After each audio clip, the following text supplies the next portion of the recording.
ప్రధాని నరేంద్ర మోదీ 3 దేశాల పర్యటన ప్రారంభమైంది. ఇందులో భాగంగా మొదట జోర్డాన్ లో ప్రధాని పర్యటిస్తున్నారు. జోర్డాన్ రాజధాని అమ్మాన్ లో ఆయన ఘన స్వాగతం లభించింది. ఆయన్ను చూసేందుకు ప్రవాస భారతీయులు భారీగా తరలివచ్చారు. వ్యూహాత్మక భాగస్వామ్యం, వాణిజ్య, ఆర్థిక సంబంధాల బలోపేతంపై ప్రధాని మోదీ చర్చించనున్నారు. జోర్డాన్ తర్వాత ఇథియోపియా, ఒమాన్ దేశాల్లో పర్యటించనున్నారు మోదీ.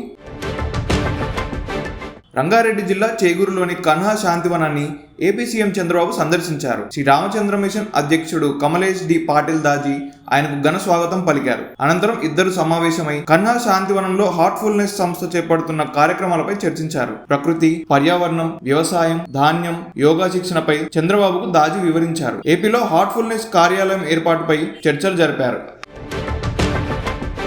హైదరాబాద్లోని రవీంద్ర భారతి ప్రాంగణంలో ప్రముఖ గాయకుడు ఎస్పీ బాలసుబ్రహ్మణ్యం విగ్రహాన్ని ఆవిష్కరించారు. ఈ కార్యక్రమానికి మాజీ ఉపరాష్ట్రపతి వెంకయ్యనాయుడు, హర్యానా మాజీ గవర్నర్ బండారు దత్తాత్రేయ, మంత్రి శ్రీధర్ బాబు, బీజేపీ తెలంగాణ అధ్యక్షుడు రామచంద్రరావు హాజరయ్యారు. 7.2 అడుగుల బాలు కాంస్య విగ్రహాన్ని తూర్పుగోదావరి జిల్లాలో ప్రత్యేకంగా తయారు చేయించారు.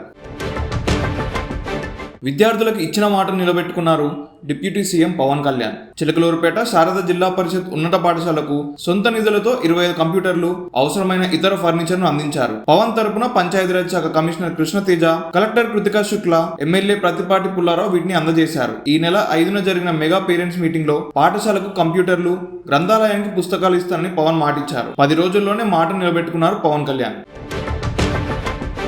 ఏపీలో కొత్త మెడికల్ కాలేజీలను ప్రైవేటీకరిస్తుండడాన్ని నిరసిస్తూ 175 నియోజకవర్గాల్లోని వైసీపీ చేపట్టిన 1 కోటి సంతకాల సేకరణ తుది అంకానికి చేరుకుంది. 1 కోటి మందికి పైగా ప్రజలు చేసిన సంతకాలు ఆయా నియోజకవర్గాల నుంచి ఇప్పటికే జిల్లా కేంద్రంలోని వైసీపీ కార్యాలయాలకు చేరుకున్నాయి. నేడు జిల్లా కేంద్రంలో 1 కోటి సంతకాల పత్రాలతో ప్రజల ఆకాంక్షలను ప్రతిబింబించేలా భారీ ర్యాలీ నిర్వహించారు. అక్కడి నుంచి తాడేపల్లిలోని వైసీపీ కేంద్ర కార్యాలయానికి పత్రాలు చేరుకుంటాయి. బంగారం ధరలకు మళ్లీ రెక్కలొస్తున్నాయి. 10 గ్రాముల మేల్మి పసిడి ధర 1,37,000కు చేరుకుంది. హైదరాబాద్ లో 24 క్యారెట్ల నాణ్యమైన 10 గ్రాముల పసిడి ధర 1,37,430 రూపాయలకు చేరుకుంది. 22 క్యారెట్ల నాణ్యమైన బంగారం ధర 1,25,850కు చేరుకుంది. ఇక కిలో వెండి ధర 1,96,948 పలుకుతోంది. త్వరలోనే ఇది కూడా 2 లక్షల మార్కును అందుకునే అవకాశం ఉంది.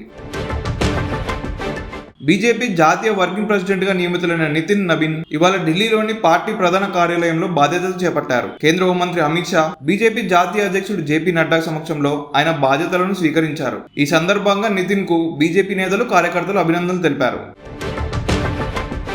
ఫుట్బాల్ దిగ్గజం లియోనెల్ మెస్సీ రాకతో దేశ రాజధాని ఢిల్లీలో సందడి వాతావరణం నెలకొంది. ఉదయం నుంచే స్టేడియం వెలుపల బారులు తిరగడంతో ఆ ప్రాంతమంతా అర్జెంటీనా జెర్సీ రంగులైన నీలం, తెలుపు రంగులమయంగా మారింది. తమ అభిమాన ఆటగాడిని చూసేందుకు ఫుట్బాల్ ప్రేమికులు పెద్ద సంఖ్యలో అరుణ్ జైట్లీ స్టేడియానికి తరలి వచ్చారు.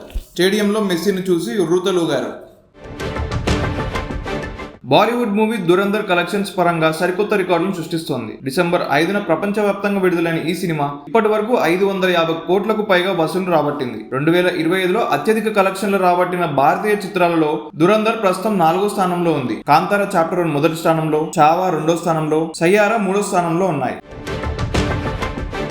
ఆస్ట్రేలియాలోని బోండీ బీచ్ లో యూదుల హనూకా వేడుకలపై దాడి చేసిన దుండగులను తండ్రి కొడుకులుగా దర్యాప్తు బృందం గుర్తించింది. వీరిని నవీద్ అక్రమ్, సాజిద్ అక్రమ్ అని పేర్కొన్నారు. ఈ నిందితులిద్దరూ పాకిస్తాన్ నుంచి వచ్చినట్లు న్యూ సౌత్ వేల్స్ పోలీసులు వెల్లడించారు. వీరికి ఉగ్రవాద సంస్థ అయిన Islamic State of Iraq and సిరియాతో సంబంధాలున్నట్లు అధికారులు గుర్తించారు. భద్రతా దళాలు జరిపిన ఎదురుదాడిలో సాజిద్ ఘటనా స్థలంలోనే మృతి చెందాడు.